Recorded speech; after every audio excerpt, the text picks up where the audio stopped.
Hello, আসসালামু আলাইকুম।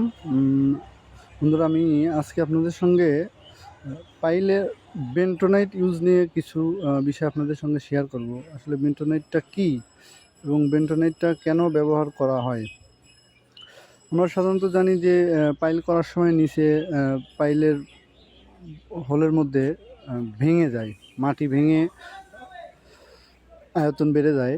অর্থাৎ মাটির একটা সান্দ্রতা আছে, যেটা হলো ছোট ছোট ক্ষুদ্র ক্ষুদ্র ছিদ্র থাকে, যেটার মধ্যে পানি ঢুকে মাটিটাকে হালকা করে ভেঙে দেয়। তো এই ছোট ছোট ক্ষুদ্র ছিদ্রগুলোকে বন্ধ করার জন্য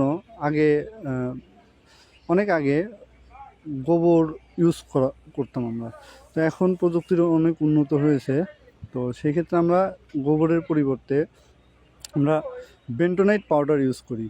বেন্টোনাইট পাউডারটা সাধারণত মাটির ওই ক্ষুদ্র ছিদ্রগুলোকে বন্ধ করে দেয়, পানি আর ঢুকতে পারে না কাদার মধ্যে। সেই ক্ষেত্রে আমার বোরহোলটা অক্ষত থাকে। কারণ বেন্টোনাইটটা ইউজ করতে হয় সাধারণত 4 থেকে 6%।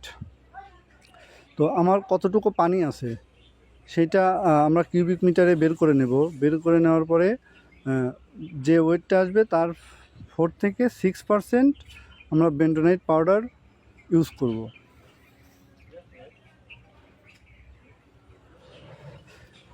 এবং বেন্টোনাইট পাউডারটা দেওয়ার পরে আমরা একটা বাঁশ দিয়ে ভালো মতো গুলিয়ে দেব, না হলে এক জায়গায় জমাট বাঁধা হয়ে থাকবে। এবং এই যে একটা পাইপ দেখতে পাচ্ছেন, নীল পাইপ, এই পাইপটা সাহায্যে, পাম্প মেশিনের সাহায্যে পাইপ দিয়ে একদম বোরহোলের মধ্যে পানি চলে যায়।